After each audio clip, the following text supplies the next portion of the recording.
Halo, hai, assalamualaikum warahmatullahi wabarakatuh. Berjumpa lagi dengan saya, channel Umi Fitri Espansa. Kali ini, mari kita membuat laporan pengembangan diri mengikuti diklat fungsional ya, yang ada di platform Merdeka Mengajar ya.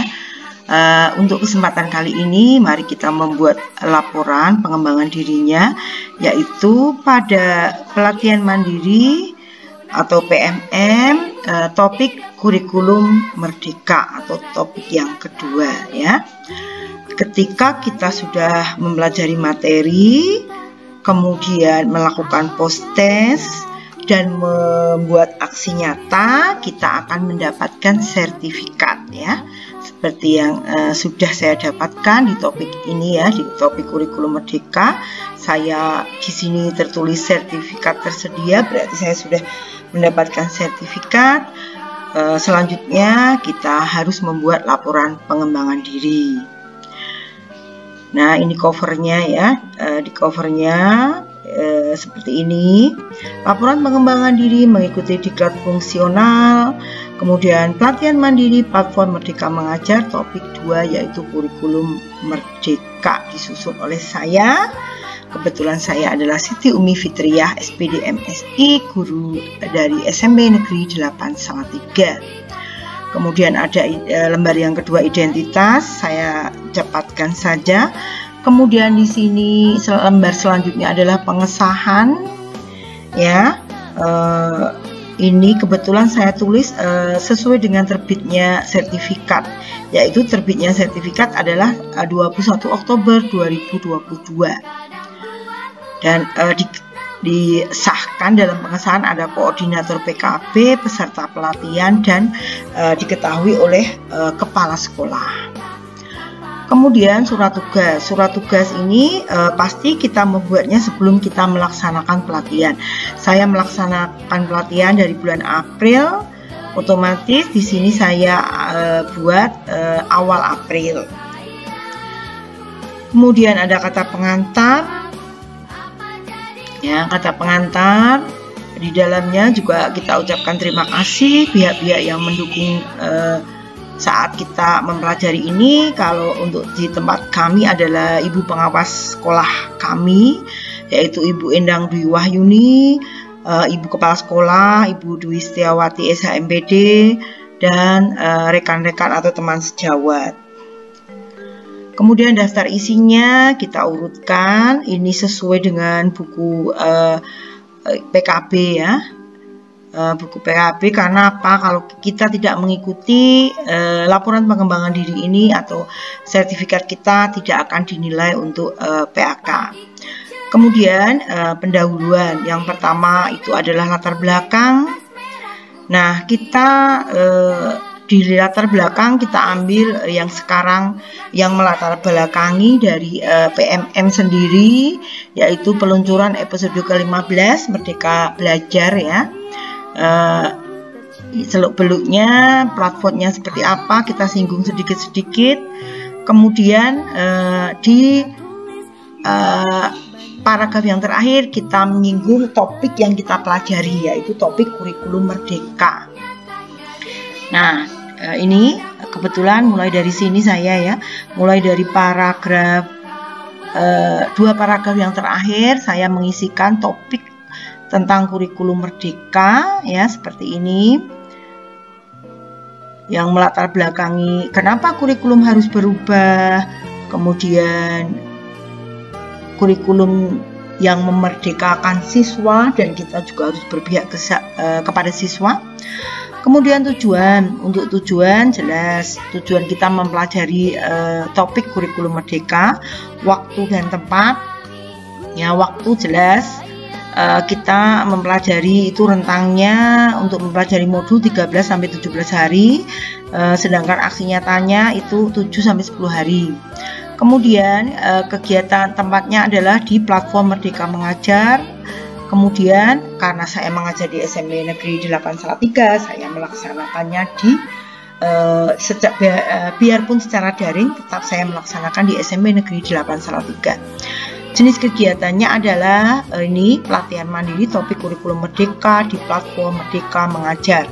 Tujuan pengembangan dirinya adalah ini ya, memahami fungsi dan peran kurikulum merdeka, memahami kenapa atau mengapa saat ini kurikulum harus berubah, dan menerapkan pembelajaran sesuai dengan kurikulum merdeka yang memerdekakan murid.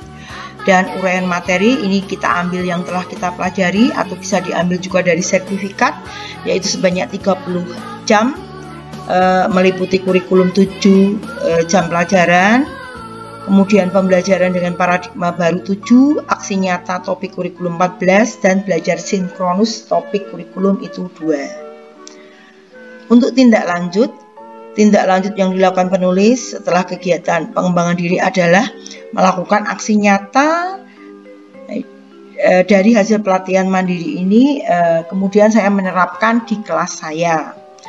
Dampaknya yaitu yang pertama, memahami fungsi dan manfaat kurikulum, dapat memahami mengapa kurikulum saat ini harus berubah, dapat menerapkan kurikulum merdeka yang memerdekakan murid. Nah, kemudian ini adalah lampiran dari pengembangan diri. Yang pertama yaitu metriknya ya. Metriknya adalah seperti ini, kita tulis sesuai yang ada di sertifikat dan sesuai yang ada di laporan kita ya. Jadi metrik ini adalah rangkuman dari apa yang sudah kita jabarkan di atas ya. Kegiatannya adalah mempelajari topik kurikulum merdeka, tempatnya adalah platform PMM dan SMP 8, jumlah kegiatan 30 jam, nama fasilitatornya adalah platform Merdeka Mengajar atau PMM.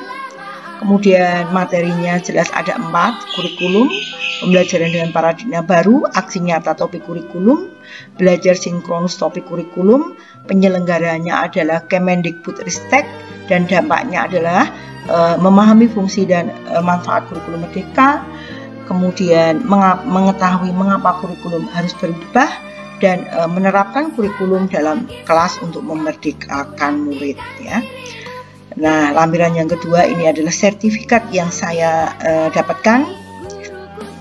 Kemudian aksi nyata, saya kebetulan membuat video di YouTube, dan ini ya, dari sini saya mendapatkan banyak umpan balik ya. Kemudian materi yang saya upload di YouTube adalah ini ya, menyebarkan pemahaman kurikulum perlu berubah, kemudian tahu ini apa itu kurikulum, kemudian juga peran dan fungsi kurikulum, perlukah kurikulum berubah, apa saja komponen kurikulum, dan sebagainya. Dan inilah aksi nyata topik 2 kurikulum yang saya lampirkan di dalam pengisian aksi nyata di platform PMM, platform Merdeka Mengajar. Ini umpan balik saya ambil dari komentar di YouTube. Kemudian saya juga kebetulan di sekolah saya mengadakan workshop IKM di awal tahun pelajaran baru, dan kebetulan saya selain sebagai waktu itu adalah calon guru penggerak. Kalau sekarang alhamdulillah saya sudah menjadi guru penggerak angkatan 5 karena sudah lulus. Selain itu saya juga berperan sebagai wakakurikulum, sehingga di sini saat IKM hampir semua materi kami sampaikan, mulai dari ini ya, pembelajaran paradigma baru, kemudian struktur kurikulum, pembelajaran berbasis proyek, profil pelajar Pancasila, kemudian penguatan profil pelajar Pancasila atau P5, kebijakan ini ya, bahkan sampai praktek asesmen diagnostik dan sebagainya. Kami itu membimbing teman atau rekan sejawat. Kemudian di upacara bendera saya waktu sebagai pembina upacara, saya menyebarkan pemahaman kurikulum harus berubah kepada siswa atau kepada semua peserta upacara, dan ini adalah dokumentasi saat saya menyebarkan pemahaman kurikulum merdeka kepada warga sekolah. Demikian ternyata membuat laporan pengembangan diri pelatihan di platform Merdeka Mengajar mudah kan?